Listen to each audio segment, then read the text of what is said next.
A special surprise. As I headed home from work, I made sure to pick up all the necessary ingredients for our holiday feast, along with a bottle of cognac for Roma. After preparing the dinner, I took a refreshing shower, put on a stylish new suit, applied my makeup, and added a touch of perfume. Then, settling into a chair in front of the TV, I anxiously waited. It's still early, I reassured myself, trying to stay patient. The hours ticked by, and Roma was nowhere to be seen. The phone remained silent.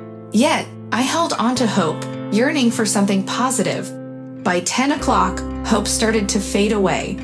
I reluctantly accepted that miracles were not in the cards for that day. I couldn't help but recall that Roma always made an effort to celebrate special occasions with me. He never missed congratulating me on March 8th. It had become a tradition over the 4.5 years we had been together. We were both in our 30s, but we never quite settled into a committed life together.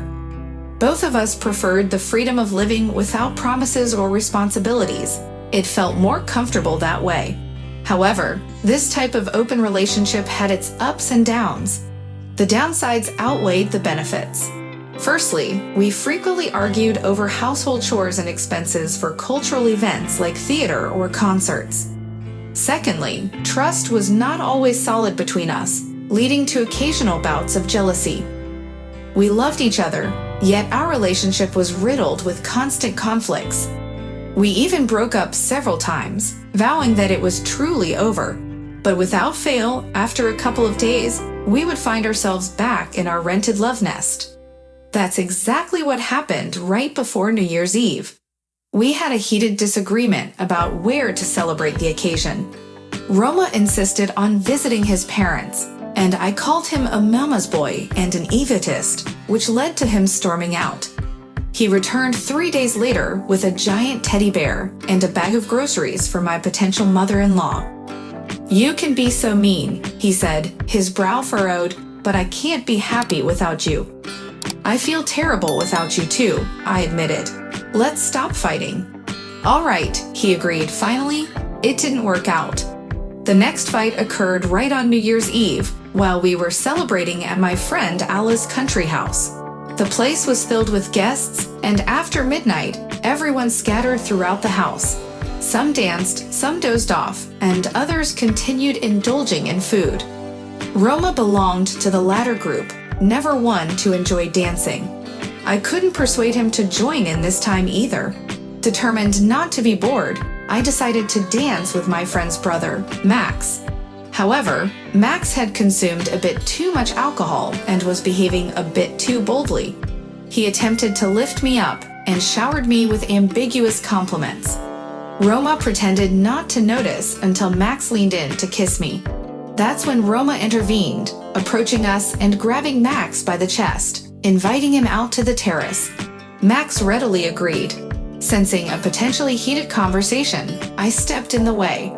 "No more fighting. Do you understand?" I exclaimed. "Perhaps there are already too many people here, even a third wheel," Roma muttered, furrowing his brow. "Don't talk nonsense," I retorted angrily. "You don't know how to have fun, and you ruin it for others." "Sorry to interrupt," my beloved smirked sarcastically. "Go ahead and have fun. I'm leaving." "Leaving? Without me?" I questioned, taken aback.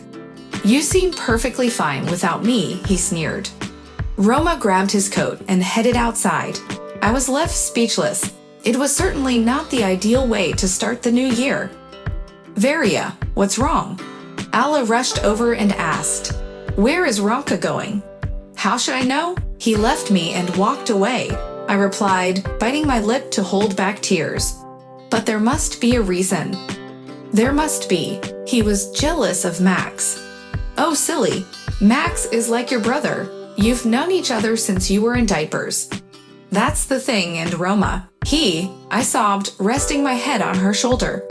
Alla gently stroked my back. "Don't worry, my friend. Tomorrow the emotions will settle and everything will fall into place." My mistake became apparent when I returned home and found Roma's shaving supplies missing from the bathroom and his clothes gone from the closets. After some hesitation, I dialed his phone number. "Roma, what a childish thing to do. Where are you?" "What does it matter now?" came his indifferent response. "What do you mean, what does it matter? I'm speechless. You left home. With your things. It's not my home anymore. I'll retrieve the keys through a friend or give them to the janitor. Now leave me alone." "Leave you alone? Why? Don't you get it? Fine, I'll explain. We're not right for each other." "Don't be ridiculous," I snorted. "Roma, I want to explain everything. Let's meet and talk." "We have nothing to talk about," he interrupted. "I don't want to see you. Ever. So you have no heart," I shouted and slammed the phone down, ending the conversation. A hopeful reunion. Despite my anger, I clung to the hope that things would work out soon, just like they had in the past when we had broken up. I patiently waited for Roma to return. However, as 1 month passed, then another, and still, there was no sign of him. Disregarding my pride, I dialed his cell phone, but he never answered. He also didn't pick up when I called his home. It can't be that our love ended so foolishly, I thought in despair. In truth, my love for him had only grown stronger. The separation had made me realize the depth of my feelings. It's often the case that one appreciates something more once it's lost. So there was still a glimmer of hope that Roma would come today, on International Women's Day. It was already past 11 o'clock, and he still hadn't arrived. I rose from my chair and grabbed a bottle of cognac from the table. "I'll drown my sorrows in sleep," I muttered angrily, despite all the men in the world. Just as I took my first sip, I heard the familiar sound of a key in the lock. Then footsteps echoed through the hallway, and Roma appeared in the doorway. "You didn't throw me out?" he asked, hiding something behind his back. "What are you?" I whispered, tears welling up. "I've been longing for you, every day, every minute." "Then you deserve a special gift," he said with a guilty smile, stepping forward and revealing a red velvet box from behind his back. "It's not just any ring, it's an engagement ring. Do you know what that means?"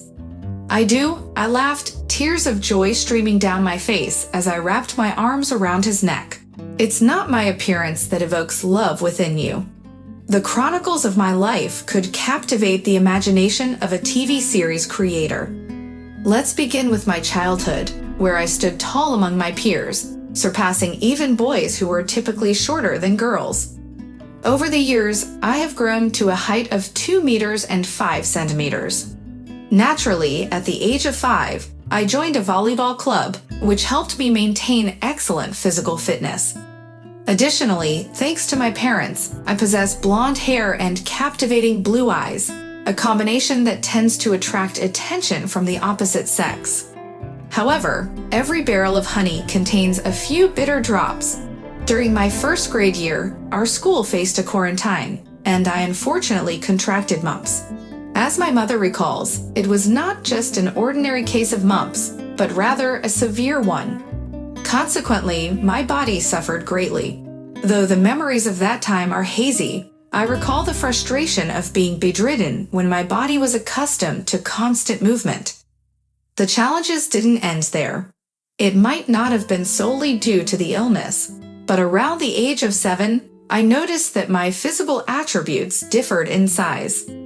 This realization brought about embarrassment, causing me to avoid unnecessary exposure in the locker room or feeling self-conscious in front of my mother.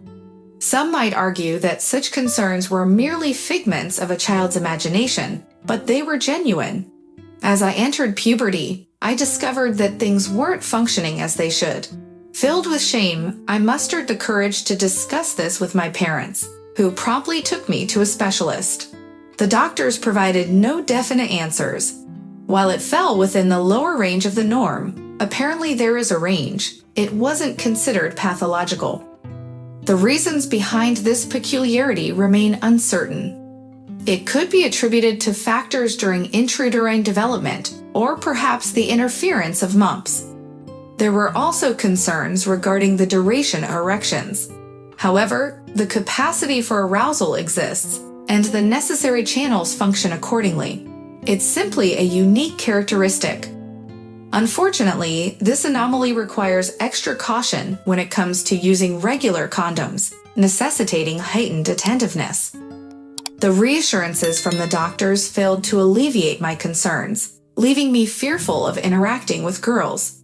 However, life has a way of surprising us. Within the sports complex where we trained, there was a small cafe. We often visited it to purchase refreshments like water and juices, and occasionally even enjoyed meals there. Aliona, an attractive woman in her mid-30s, worked at the cafe. She possessed a natural beauty and a petite stature. Interestingly, her children attended the same school as me, and her husband was well known in the neighborhood for owning the cafe and having a reputation as a ladies' man. Perhaps weary of his infidelities, Aliona took the initiative and became not only my first partner, but also my long-term lover for 2 years. She provided immense support in helping me understand myself and taught me how to compensate for my physical idiosyncrasies. I am eternally grateful to her for that.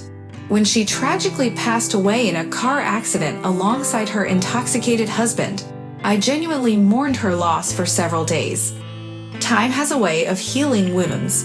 By sheer chance, I encountered a girl named Katya on the internet. She was in her final year of high school, living in a small village, and aspired to come to our city for further studies. Naively, I believed that she would possess the same sincerity and patience as Aliona. However, reality proved otherwise. We moved in together, but she betrayed my trust multiple times, seeking forgiveness each time while claiming that I was the best. I forgave her, perhaps growing accustomed to the situation.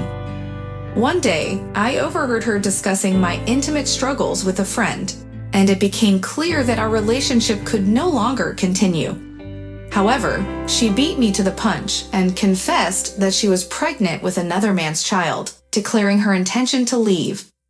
Recently, I happened to see her, but she had transformed into an unrecognizable figure, a real embodiment of promiscuity marred by alcohol. I averted my gaze, avoiding any semblance of a greeting. This experience was a harsh disappointment.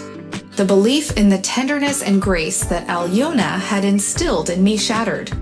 For a considerable time, I couldn't bring myself to open up to new possibilities. I channeled all my energy into training, especially since I started playing for the main team of our city. I also enrolled in the Institute of Physical Education through correspondence, further dedicating myself to my athletic pursuits. Now, let's shift gears and talk about something else. It was during the early days of our classes when we had some joint training sessions with the girls' team. It was there that I first met Xenia, and I was immediately drawn to her. We frequently crossed paths, establishing a good rapport. We even attended a training camp together.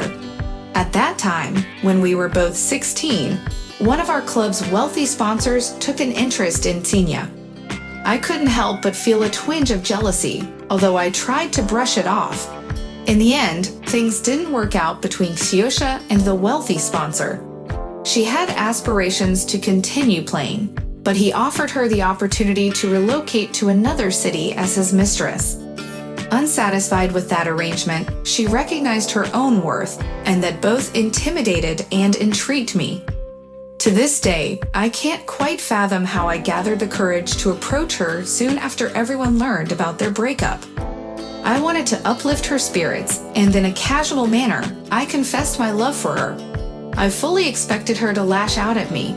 Instead, she looked directly into my eyes and remarked, "Couldn't you have told me earlier? Or did I have to go through a million lovers before you finally realized your feelings?" Now, as we reminisce about that conversation, we share laughter.